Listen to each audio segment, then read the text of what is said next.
Since the mass shooting that claimed 26 lives, including 20 children last month, the nation's leaders have been coming up with ways to prevent a similar occurrence from happening in the future.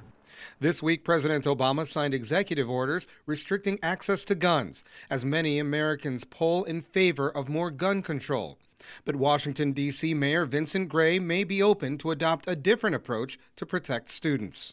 Gray says he's willing to consider placing armed guards in district schools. It's an agenda endorsed by the National Rifle Association, but not so easily embraced by the American public. I think that as a general rule, I would say that I think most educators feel that it's not a good idea to have a proliferation of guns in the classrooms. Kirsten Todd Kuhn studies U.S. national security issues and works with officials to secure schools and public institutions. Once somebody comes to the door of a school with a gun, they're going to get in. If there had been an armed guard at Newtown, I don't think that would have made a difference. We have to be very careful in how we treat this problem, and by bringing guns into schools, be very aware of what the consequences of that can be.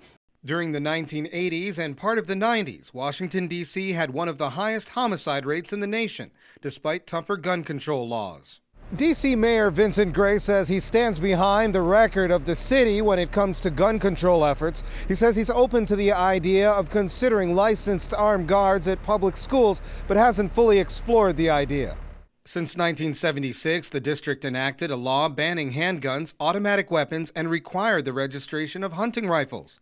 In 2008, the U.S. Supreme Court reversed the law, allowing firearms, but restricting them only to inside individual homes. One can argue and understand that he could consider it. I would just urge him in that consideration to look at the spectrum of what we're dealing with when we bring guns into schools. In upcoming weeks, Gray says he plans to be outspoken in favor of more gun control measures. He credits the district's shrinking murder rate over the years to its stringent gun control efforts. Colin Campbell, Press TV, Washington.